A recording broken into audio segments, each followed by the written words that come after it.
আসসালামু আলাইকুম।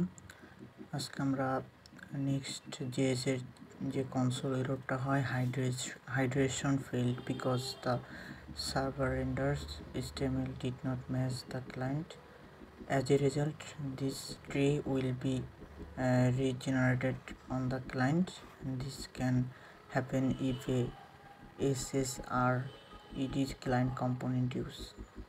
এই কনসোল এররটা অনেক সময় অনেকের হয়ে থাকে।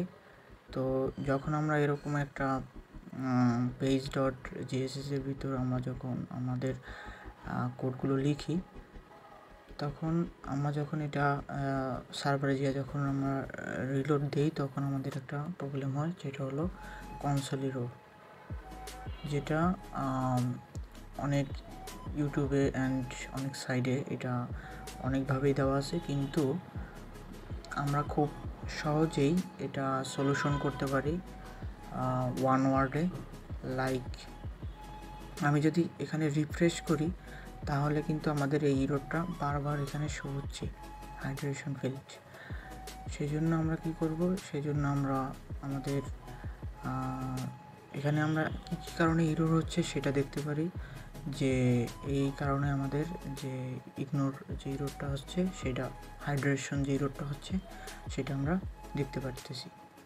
এখন আমরা আমাদের লেআউটে চলে যাব। এখানে হলো আমাদের যে HTML এর যে ট্যাগটা আছে, এটার ভিতরে আমরা একটা ওয়ার্ড ইউজ করব, যেটা আমাদের নেক্সট ডিফল্টভাবেই দেওয়া থাকে। এটার নাম হলো সুপার হাইড্রেশন ওয়ার্নিং। তো এই সুপার হাইড্রেশন ওয়ার্নিং এই ওয়ার্ডটা যদি আমরা ইউজ করি, তাহলে আমাদের যে এররটা আমরা কনসোল এররটা আসে, তাহলে এটা আমাদের সলিউশনটা হয়ে যায়। তো এখানে আমরা বডি ট্যাগে ক্লাস নেইমের ভিতরেও আমরা ক্লাস নেমের ভিতরে আমরা ইউজ করব এটা। ক্লাস নেমের ভিতর না, একটু বাইরে, একদম লাস্টে।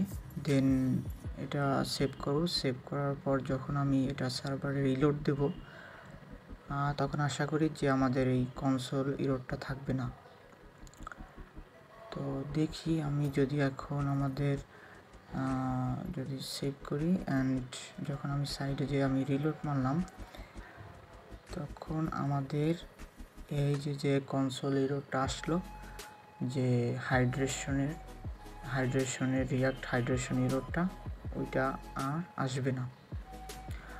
তো এই যে সুপার হাইড্রেশন এই ওয়ার্নিংটা আছে, এটা আমি একটু গুগলে সার্চ দিয়ে দেখিনি যে এই কিওয়ার্ডটা আসলে কী জিনিস। তো আমরা আলাদা একটা ট্যাব খুলে নিচ্ছি এবং এখানে আমরা সুপার হাইড্রেশন ওয়ার্নিং কিওয়ার্ডটা লিখে সার্চ দিলাম। তখন আমরা এখানে দেখতে পারবো how to solve react hydration